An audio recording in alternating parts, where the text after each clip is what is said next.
ಎಲ್ಲರಿಗೂ ನಮಸ್ಕಾರ. ಇವತ್ತು ವ್ಯಾಲೆಂಟೈನ್ ಡೇ, ಪ್ರೇಮಿಗಳ ದಿನಾಚರಣೆ. ಭಾಳ ಸಂದರ್ಭದಲ್ಲಿ ಪ್ರೇಮಿಸುವುದಕ್ಕೂ ಒಂದು ದಿನ ಬೇಕಾ ಅನ್ನೋ ಪ್ರಶ್ನೆ ಇದೆ. ಅಗತ್ಯ ಇಲ್ಲ, ನಿಜ. ಆದರೆ ಎಲ್ಲವೂ ಕೂಡ ಈ ಬದುಕಿನಲ್ಲಿ ಸಾಂಕೇತಿಕ ನೋಡಿ. ಅದು ಒಂದು ದಿನ ಆಚರಣೆ ಮಾಡೋದು, ಒಂದು ದಿನ ಸಂಭ್ರಮ ಪಡೋದು, ಇದು ಭಾರತೀಯ ಸಂಸ್ಕೃತಿ ಅಲ್ಲ ಅನ್ನೋದು ನಿಜ.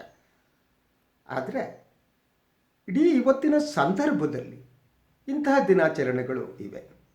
ಇದು ಸರಿನಾ ತಪ್ಪ ಆ ಬಗ್ಗೆ ನಾವು ಚರ್ಚೆ ಮಾಡಬೇಕಾಗಿಲ್ಲ. ಆದರೆ ಇವತ್ತು ಪ್ರೇಮಿಗಳ ದಿನವನ್ನು ಕೂಡ ಆಚರಿಸೋದಿರುವ ವಾತಾವರಣ ಈ ನಾಡಿನಲ್ಲಿ ಸೃಷ್ಟಿಯಾಗಿದೆ. ಅದು ದುಃಖಕರವಾದ್ದು, ಅದು ಬೇಸರ ನೀಡುವಂಥದ್ದು. ದ್ವೇಷ ವಿಜೃಂಭಿಸುವಾಗ ಪ್ರೇಮಕ್ಕೆ ಎಲ್ಲಿ ಸ್ಥಾನ ಹೇಳಿ? ಯಾವತ್ತೂ ಪ್ರೇಮಿಸುವ ಒಂದು ಹೃದಯ ಇದೆಯಲ್ಲ, ಅದು ದ್ವೇಷಿಸಲಾರದು. ಯಾರ ಹೃದಯದಲ್ಲಿ ದ್ವೇಷ ತುಂಬಿಕೊಂಡಿದೆಯೋ ಅವರು ಪ್ರೇಮಿಸಲಾರರು. ಇವತ್ತಿನ ವಾತಾವರಣ ಆಗಿದೆ. ಅಂದರೆ ನಾನು ಬಹಳ ಸಂದರ್ಭದಲ್ಲಿ ಹೇಳ್ತಾ ಇರ್ತೀನಿ, ನನಗೆ ಒಂದು ರೀತಿಯ ಕನಿಕರ ಇದೆ ಜನರ ಬಗ್ಗೆ, ಈ ದಾರಿ ತಪ್ಪಿದ ಮಕ್ಕಳುಗಳ ಬಗ್ಗೆ ಅಂತ. ಎಲ್ಲರೂ ದಾರಿ ತಪ್ಪಲಾಗಿದೆ. ಸಂಕೇತವೇ ನಿಜವಾದದ್ದು ಎನ್ನುವ ವಾತಾವರಣ ಸೃಷ್ಟಿಸಲಾಗಿದೆ. ಕೇಸರಿ ಶಾಲುಗಳು ವಿಜೃಂಭಿಸ್ತಿವೆ. ನನಗೆ ಕೆಲವು ಸಂದರ್ಭಗಳಲ್ಲಿ ಕೇಸರಿ ಶಾಲುಗಳನ್ನು ಇವತ್ತಿನ ದಿನ ನೋಡಿದಾಗ ಹಿಂಸೆ ವಿಜೃಂಭಿಸುವಂತೆ ಕಾಣ್ತಾ ಇದೆ. ಕೇಸರಿ ಒಂದು ತ್ಯಾಗದ ಸಂಕೇತ. ಕೇಸರಿ ಬಣ್ಣಕ್ಕೆ ಒಂದು ಅದ್ಭುತವಾದ ಇನ್ನರಾದ ಒಂದು ಡೆಪ್ತ್ ಮತ್ತು ಶಕ್ತಿ ಇದೆ. ಆದ್ದರಿಂದ ನಮ್ಮ ಸಂಪ್ರದಾಯದ ಪ್ರಕಾರ ಕೇಸರಿಯನ್ನು ಯಾವಾಗ ಧರಿಸಬೇಕು? ಸರ್ವ ಸಂಘ ಪರಿತ್ಯಾಗದ ಒಂದು ಮನಸ್ಥಿತಿ, ಎಲ್ಲವನ್ನ ಬಿಟ್ಟ ಮನಸ್ಥಿತಿ, ಒಂದು ಬಿಡುಗಡೆಯ ಮನಸ್ಥಿತಿ ಇರುತ್ತಲ್ಲ ಅದು. ಆದರೆ ಇವತ್ತು ಕೇಸರಿ ಶಾಲು ಹಿಡಿದವರ ಕೈಯಲ್ಲಿ ದೊಣ್ಣೆಗಳಿವೆ, ಅವರ ಕೈಯಲ್ಲಿ ಕತ್ತಿಗಳಿವೆ, ಅವರ ಕೈಯಲ್ಲಿ ತ್ರಿಶೂಲ ಇದೆ. ಹಿಂಸೆ ಯಾವತ್ತೂ ಕೂಡ ಶಾಶ್ವತ ಅಲ್ಲ. ಆದ್ದರಿಂದ ನೋಡಿ, ಈ ದೇಶಕ್ಕೆ ಏನು ಸ್ವಾತಂತ್ರ್ಯ ಬಂತು, ಅದು ಹಿಂಸೆಯ ಬಂದದ್ದು. ಇವತ್ತಿಗೂ ವಿಶ್ವಾದ್ಯಂತ ಗಾಂಧೀಜಿಯವರನ್ನು ಪ್ರೀತಿಸ್ತಾರೆ, ಗೌರವಿಸ್ತಾರೆ. ಈ ತುಂಡು ಬಟ್ಟೆಯ ಫಕೀರ ಹೇಗೆ ಒಂದು ದೇಶಕ್ಕೆ ಸ್ವಾತಂತ್ರ್ಯವನ್ನು ತಂದುಕೊಟ್ಟ ಅಹಿಂಸೆಯ ಮೂಲಕ ಅಂತ. ಅದು ಸಾರ್ವಕಾಲಿಕವಾದ ಮೌಲ್ಯ. ಅಹಿಂಸೆ ಅನ್ನೋದಿದೆಯಲ್ಲ, ಅದು ಸಾರ್ವಕಾಲಿಕವಾದ ಮೌಲ್ಯ. ಹಿಂಸೆ ನಮ್ಮೆಲ್ಲರ ಮನಸ್ಸಿನಲ್ಲೇ ಇರುತ್ತೆ ಅಂತ ಅನ್ನೋದು ನಿಜ. ಆದರೆ ಅದು ಎಷ್ಟು ಪರ್ಸೆಂಟೇಜ್ ಇರುತ್ತೆ ಅಂತ, ಅದು ಬಹಳ ಮುಖ್ಯವಾದ್ದು. ಅದು ಧರ್ಮದ ಜೊತೆ ಸೇರಿರುವ ಹಿಂಸೆ ಇದೆಯಲ್ಲ, ಅದು ಇನ್ನೂ ಅಪಾಯಕಾರಿಯಾದದ್ದು. ಇವತ್ತು ಅಂಥ ಒಂದು ಸ್ಥಿತಿ ನಿರ್ಮಾಣ ಆಗಿದೆ.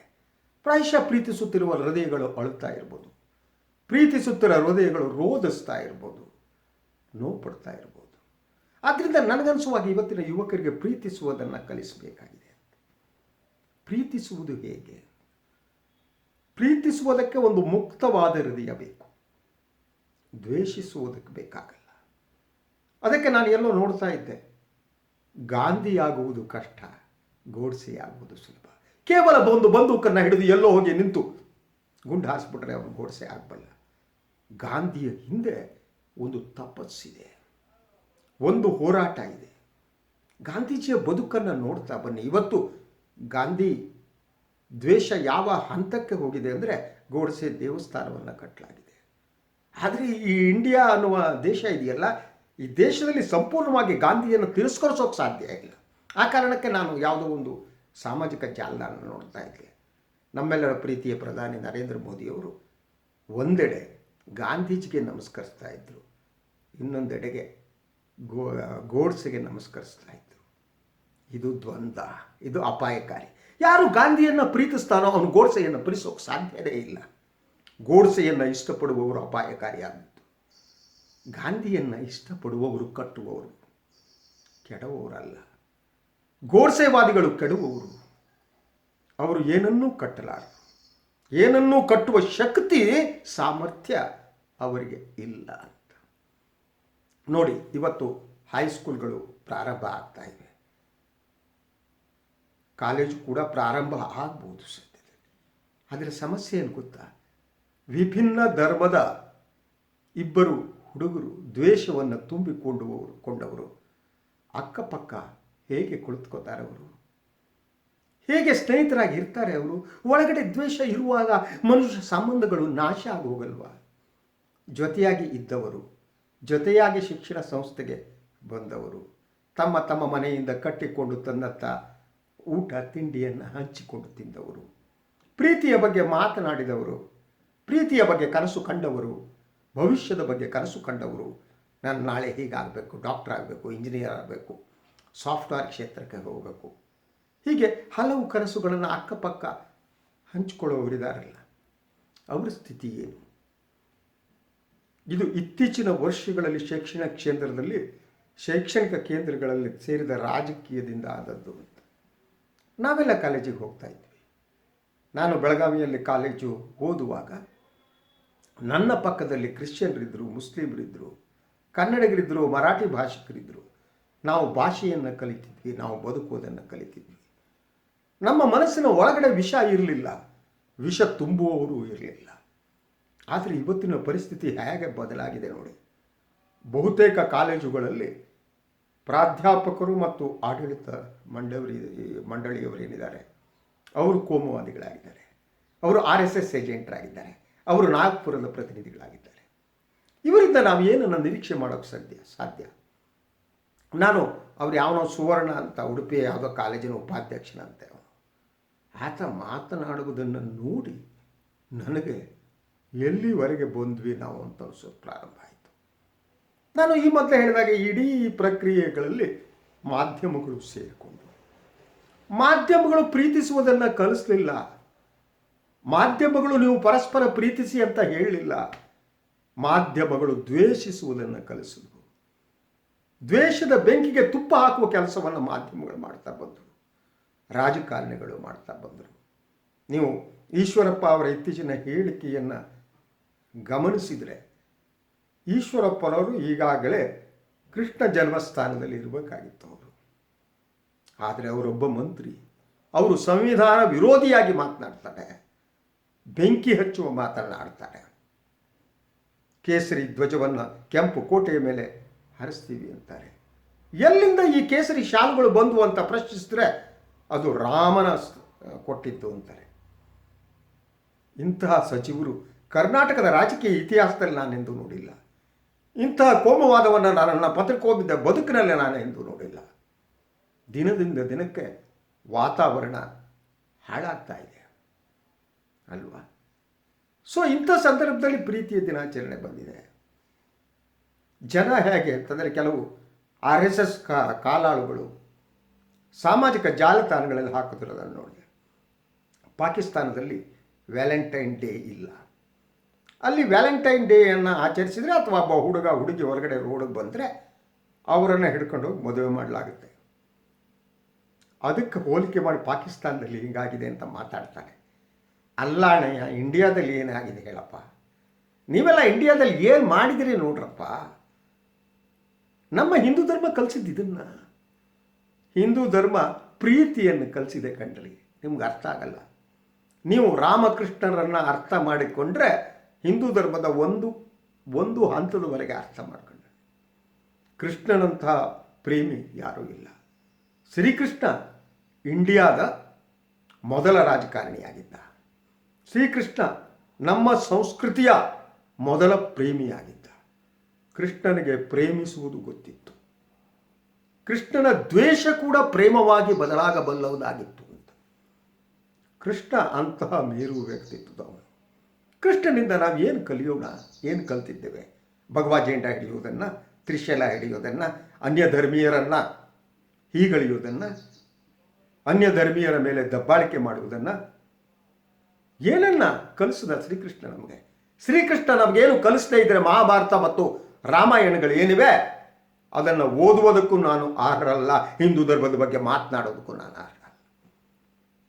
ಶ್ರೀಕೃಷ್ಣ ಪ್ರೀತಿಯ ಸಂದರ್ಭದಲ್ಲಿ ಒಬ್ಬ ವ್ಯಕ್ತಿ ಹೇಗಿರಬೇಕು ಅಂತ ಭಾರತೀಯರಿಗೆ ಕಲಿಸ್ತಾ. ಪ್ರೀತಿ ಅನ್ನುವುದು ತ್ಯಾಗವನ್ನು ಬಯಸುತ್ತೆ ಅಂತ ಶ್ರೀಕೃಷ್ಣ ಕಲಿಸ್ತಾ.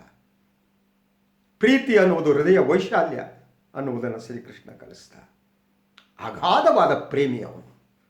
ಕೃಷ್ಣನಿಗೆ ಪ್ರೇಮ ಮತ್ತು ಕಾಮದ ನಡುವೆ ವ್ಯತ್ಯಾಸ ಗೊತ್ತಿತ್ತು. ಕಾಮವೇ ಪ್ರೇಮ ಅಲ್ಲ ಅನ್ನುವುದನ್ನು ಕೃಷ್ಣ ಬಲ್ಲವನಾಗಿದ್ದ. ಅವರ ಬರೆದ ಭಾಷ್ಯ ಪ್ರೀತಿಗೆ ಶ್ರೀಕೃಷ್ಣ ಬರೆದ ಭಾಷ್ಯ ಸರ್ವಶ್ರೇಷ್ಠವಾದದ್ದು ಅಂತ ನಾನು ನಂಬಿದ್ದೇನೆ. ಶ್ರೀಕೃಷ್ಣನ ಸುತ್ತಮುತ್ತ ಗೋಪಿಕೆಯರಿರುತ್ತಿದ್ದರು. ಶ್ರೀಕೃಷ್ಣ ಆ ಗೋಪಿಕೆಯರ ನಡುವೆ ಇರುತ್ತಿದ್ದರೆ ಅದೊಂದು ನಿರ್ವಾಜ್ಯವಾದ ಪ್ರೇಮ ಅಂತ. ಅಲ್ಲಿ ಕಾಮವೇ ಇರಲಿಲ್ಲ. ಶ್ರೀಕೃಷ್ಣನ ಪಟ್ಟದ ರಾಣಿ ಅಥವಾ ಮೊದಲ ಹೆಂಡತಿ ರುಕ್ಮಿಣಿ ಭಾರತೀಯ ಪರಂಪರೆಯಲ್ಲಿ ಗಂಡ ಅಂದರೆ ದೇವರು ಅಂತ ನಂಬಿದಂಥವಳು, ಪೂಜಿಸುವಂಥವಳು. ಹಾಗೆಯೇ ಕೃಷ್ಣನಿಗೆ ಒಂದು ರೀತಿಯಲ್ಲಿ ರುಕ್ಮಿಣಿಯ ಮೇಲೆ ಅಪಾರವಾದ ಗೌರವ ಇತ್ತು. ಸತ್ಯಭಾಮೆ ಹಾಗಾಗಿರಲಿಲ್ಲ. ಅವಳು ಇವತ್ತಿನ ಆಧುನಿಕ ಹೆಣ್ಣು ಮಕ್ಕಳ ಹಾಗೆ ಗಂಡ ಸಂಪೂರ್ಣವಾಗಿ ನನ್ನ ವಶವರ್ತಿಯಾಗಿರಬೇಕು ಅಂತ ಬಯಸುವಳಾಗಿತ್ತು. ಅವಳು ಆಧುನಿಕ ಪ್ರೇಮವನ್ನು ವ್ಯಕ್ತಪಡಿಸಿದ್ಳು. ಕೃಷ್ಣ ರುಕ್ಮಿಣಿಯ ಜೊತೆಗೂ ಇರಬಲ್ಲವನಾಗಿದ್ದ, ಹಾಗೇನೆ ಸತ್ಯಭಾಮೆಯ ಜೊತೆಗೂ ಇರಬಲ್ಲವನಾಗಿದ್ದ. ಕೃಷ್ಣ ಮತ್ತು ದ್ರೌಪದಿಯವರ ಸಂಬಂಧ ಇನ್ನೊಂದು ಅದ್ಭುತವಾದ್ದು. ಕೃಷ್ಣ ಮೌನವಾಗುವುದಿದ್ರೆ ದ್ರೌಪದಿಯ ಎದುರು ಶ್ರೀಕೃಷ್ಣ ಮೌನವಾಗ್ತಾ ಇದ್ದ. ಆ ರೀತಿಯ ಅದ್ಭುತವಾದ ಸಂಬಂಧ ಅದು. ಆ ಕಾರಣಕ್ಕಾಗಿ ಅಕ್ಷಯಾಂಬರ ಪ್ರಕರಣ ಏನು ಬರುತ್ತೆ ಅಂದರೆ, ತಾನು ನಂಬಿದವರು ಕಷ್ಟದಲ್ಲಿದ್ದಾಗ ನಾನು ಯಾವ ರೀತಿಯ ಸಹಾಯವನ್ನಾದರೂ ಮಾಡಬಲ್ಲೆ ಅನ್ನುವುದು ಪ್ರಾತಿನಿಧಿಕವಾದದ್ದು. ಶ್ರೀಕೃಷ್ಣ ಅದನ್ನು ದ್ರೌಪದಿ ಸಂಬಂಧದಲ್ಲಿ ತೋರಿಸ್ತಾನೆ, ವಸ್ತ್ರಾಪಹರಣದಲ್ಲಿ ತೋರಿಸ್ತಾನೆ. ಅಂತಹ ಅದ್ಭುತವಾದ ವ್ಯಕ್ತಿತ್ವ ಶ್ರೀಕೃಷ್ಣನಾಗಿತ್ತು. ಶ್ರೀಕೃಷ್ಣ ನಮಗೆ ಪ್ರೀತಿಸುವುದನ್ನು ಕಲಿಸಿದ, ಆದರೆ ನಾವು ಕಲೀಲಿಲ್ಲ. ನಾವು ದ್ವೇಷಿಸುವುದನ್ನು ಕಲಿತ್ವಿ. ಯಾವುದೇ ಒಂದು ಧರ್ಮ ಇನ್ನೊಂದು ಧರ್ಮದವನ್ನು ವಿರೋಧಿಸುವ ಮೂಲಕ, ಬೆಂಕಿ ಹಚ್ಚುವ ಮೂಲಕ ಉದ್ಧಾರ ಆಗಲ್ಲ. ಆದರೆ ಇತ್ತೀಚಿನ ವರ್ಷಗಳಲ್ಲಿ ಧರ್ಮದ ಜೊತೆ ರಾಜಕಾರಣ ಬೆರೆತಿದ್ದು ಅಂತ. ಅದು ಮೊದಲು ಪ್ರಾರಂಭವಾದದ್ದು ಬಾಬ್ರಿ ಮಸೀದಿ ಉರುಳದಂಥ ಸಂದರ್ಭದಲ್ಲಿ. ಅದಾದ ಮೇಲೆ ವರ್ಷದಿಂದ ವರ್ಷಕ್ಕೆ ದ್ವೇಷ ತಾಂಡವವಾಡತೊಡಗಿತ್ತು. ಮುಸ್ಲಿಂ ವಿರೋಧ ಅತಿ ಹೆಚ್ಚು ಹಬ್ಬತೊಡಗಿತ್ತು, ಹಬ್ಬಿಸಲಾಯಿತು. ಭಾರತೀಯರ ಮನಸ್ಸಿನಲ್ಲಿ ಆ ವಿಷ ಬೀಜವನ್ನು ರಾಜಕಾರಣಕ್ಕಾಗಿ ಬಿತ್ತಲಾಯಿಸಿತು. ಇಂಥ ಜನ ಪ್ರೇಮಿಸಬಲ್ಲರ? ಇಂಥ ಜನರಿಗೆ ಪ್ರೀತಿ ಅನ್ನುವುದು ಗೊತ್ತಾ? ಒಂದು ನಿಮಿಷ ಎಲ್ಲವನ್ನ ಮರೆತು ಆಲೋಚನೆ ಮಾಡಿ. ಯಾವುದೇ ವ್ಯಕ್ತಿ ಪ್ರೇಮಿಸಲಾರದವನು, ಪ್ರೀತಿ ಗೊತ್ತಿಲ್ಲದವನು, ಅವನು ಮನುಷ್ಯನೇ ಅಲ್ಲ ಅಂತ ನಂಬಿದವನು. GSS ಒಂದು ಕಡೆ ಹೇಳಿದ್ರಲ್ಲ, ಪಾಪ್ಯುಲರ್ ಆದ ಹಾಡು, ಪ್ರೀತಿ ಇಲ್ಲದ ಮೇಲೆ ಹೂವು ಅರಳಿತು ಹೇಗೆ ಅಲ್ವಾ? ಪ್ರೀತಿ ಇಲ್ಲದಿದ್ದರೆ ಈ ಸೃಷ್ಟಿ ಅನ್ನುವುದೇ ಇಲ್ಲ ಅನ್ನುವುದು ಈ ಮಾತಿನ ಅರ್ಥ. ಹೂವು ಅರಳುವುದಕ್ಕೆ, ಗಾಳಿ ಬೀಸುವುದಕ್ಕೆ, ಮಳೆ ಬೀಳುವುದಕ್ಕೆ ಪ್ರೀತಿ ಬೇಕು. ಪ್ರೀತಿ ಇಲ್ಲದ ಮೇಲೆ ಈ ಭೂಮಿ ಬರಡಾಗತ್ತೆ, ಸೃಷ್ಟಿಕ್ರಿಯೆ ನಿಲ್ಲುತ್ತೆ. ಪ್ರೀತಿ ಇಲ್ಲದಿದ್ದರೆ ಹೃದಯಗಳು ಮಾತನಾಡಲಾರವು. ಹೃದಯಗಳು ಮಾತನಾಡಬೇಕು. ಒಮ್ಮೆ ಪಿಸು ಮಾತನ್ನ, ಒಮ್ಮೆ ಮೌನ. ಪ್ರೀತಿಯ ಒಳಗಡೆ ಒಂದು ಮೌನ ಇದೆ ಕಣ್ರಿ. ಮೌನವೂ ಬೇಕು. ಮೌನವಿಲ್ಲದೆ ಪ್ರೀತಿ ಇಲ್ಲ. ಪ್ರೀತಿ ಅನ್ನುವುದು ಬರೀ ಮಾತಲ್ಲ. ಪ್ರೀತಿ ಅನ್ನುವುದು ಕೇವಲ ಜಗಳವಲ್ಲ. ಪ್ರೀತಿ ಅನ್ನುವುದು ಇದೆಲ್ಲದರ ಒಂದು ದೊಡ್ಡ ಮೊತ್ತ. ಪ್ರೀತಿಯ ಹಿಂದೆ ಇರಬಹುದಾದ ಮೌನ ಇರಬೇಕಾದ ಮೌನ ಬಹಳ ಮುಖ್ಯವಾದ್ದು. ಆ ಕಾರಣಕ್ಕೆ ಮೊದಲಾಗಬೇಕಾದ್ದು ದ್ವೇಷವನ್ನು ತ್ಯಜಿಸುವಂಥದ್ದು. ದ್ವೇಷವನ್ನು ಬಿಟ್ಟುಬಿಡಿ. ನಿಮ್ಮ ಕೇಸರಿ ಶಾಲು ನಿಮಗೆ ಬದುಕನ್ನು ಕೊಡಲಾರದು. ಕೇಸರಿ ಶಾಲು ಭವಿಷ್ಯವನ್ನು ಕೊಡಲಾರದು. ಕೇಸರಿ ಶಾಲು ನಿಮ್ಮ ಬದುಕನ್ನು ಕಟ್ಟಲಾರದು. ನಿಮ್ಮೆಲ್ಲರ ಅಪ್ಪ ಅಮ್ಮ ಬೆವರು ಸುರಿಸಿ ದುಡಿದು ನಿಮ್ಮನ್ನು ಶಾಲೆ ಕಾಲೇಜಿಗೆ ಕಲಿಸಿರ್ತಾರೆ. ನಿಮ್ಮ ಮೇಲೆ ಒಂದು ಅಪಾರವಾದ ಭರವಸೆಯನ್ನು ಇಟ್ಕೊಂಡಿರ್ತಾರೆ. ದ್ವೇಷದ ಮೂಲಕ ನೀವು ಪೊಲೀಸ್ ಕೇಸ್ ಹಾಕಿಸಿಕೊಂಡು ಠಾಣೆಗೆ ಹೋದರೆ, ಜೈಲಿಗೆ ಹೋದರೆ ಅವರ ಸ್ಥಿತಿ ಏನಾಗುತ್ತೆ ಗೊತ್ತಾ ನಿಮಗೆ? ನಿಮ್ಮನ್ನು ಚುಚ್ಚಿ ಮಾಡಿ ಕಳಿಸ್ತಾರಲ್ಲ, ಅವ್ರು ಯಾರೂ ನಿಮ್ಮ ರಕ್ಷಣೆಗೆ ಬರಲ್ಲ. ಒಂದು ಕ್ರಿಮಿನಲ್ ಕೇಸ್ ಬಿತ್ತು ಅಂತಂದರೆ ನಿಮ್ಮ ವಿದ್ಯಾಭ್ಯಾಸ ಮುಗಿದ ಹಾಗೆ. ನೀವು ಕೆಲಸ ನಿಮ್ಗೆ ಸಿಗಲ್ಲ. ಯಾಕಂದರೆ ಒಂದು ಕೇಸು ಅಂದರೆ ಇಂಡಿಯಾದಲ್ಲಿ ಮುಗಿಯಲ್ಲ, ಅದು 20 ವರ್ಷ ತಗೊಳುತ್ತೆ ಒಂದು ಕೇಸು. ಅಲ್ಲಿವರೆಗೆ ನಿಮ್ಗೆ ಕೆಲಸ ಸಿಗಲ್ಲ. ಆವಾಗ ಕೇಸರಿ ಶಾಲಾ ಹಾಕೊಂಡು ಗಾಂಧಿ ಗೋಡ್ಸೆ ಪ್ರತಿಮೆ ಎದುರ ನರ್ತನ ಮಾಡ್ತೀರಾ ನೀವು. What you people are going to. ಈ ಪ್ರೇಮಿಗಳ ದಿನ ನಿಮಗೆ ಅಂತಹ ಆಲೋಚನೆ ಬರುವಂತೆ ಆಗಲಿ. ಈ ಪ್ರೇಮಿಗಳ ದಿನ ಪ್ರೇಮಿಸುವುದನ್ನು ಕಲಿಯಿರಿ. ಪ್ರೇಮ ಅನ್ನುವುದು ಅದು ಬಹಳ ಮುಖ್ಯವಾದ್ದು ನಮ್ಮಲ್ಲಿ. ನಾನು ಯಾರೋ ಫೇಸ್ಬುಕ್ನಲ್ಲಿ ಹಾಕಿದ್ದು ನೋಡಿದೆ, ಇಡೀ ಜಗತ್ತಿಗೆ ವಾತ್ಸಾಯನ ಕಾಮಸೂತ್ರವನ್ನು ಕೊಟ್ಟನಂತೆ. ಇಂತಹ ನಾಡಿನಲ್ಲಿ ಪ್ರೇಮಿಸಲು ಸಾಧ್ಯವಾಗದ ಒಂದು ವಾತಾವರಣ ಸೃಷ್ಟಿಯಾಗಿದೆಯಲ್ಲ, ಅದು ದುಃಖಕರವಾದ್ದು. ರಾಜಕಾರಣ, ಕೇಸರಿ ರಾಜಕಾರಣ ಎಲ್ಲದೂ ಕೂಡ ದೂರ ಹೋಗಲಿ, ಮನುಷ್ಯರು ಪರಸ್ಪರ ಪ್ರೀತಿಸುವಂತೆ ಆಗಲಿ ಅಂತ ಆಶಿಸ್ತಾ ಇವತ್ತಿನ ಮಾತನ್ನು ಮುಗಿಸ್ತೀನಿ. ಎಲ್ಲರಿಗೂ ಒಳ್ಳೆಯದಾಗಲಿ. ನಮಸ್ಕಾರ.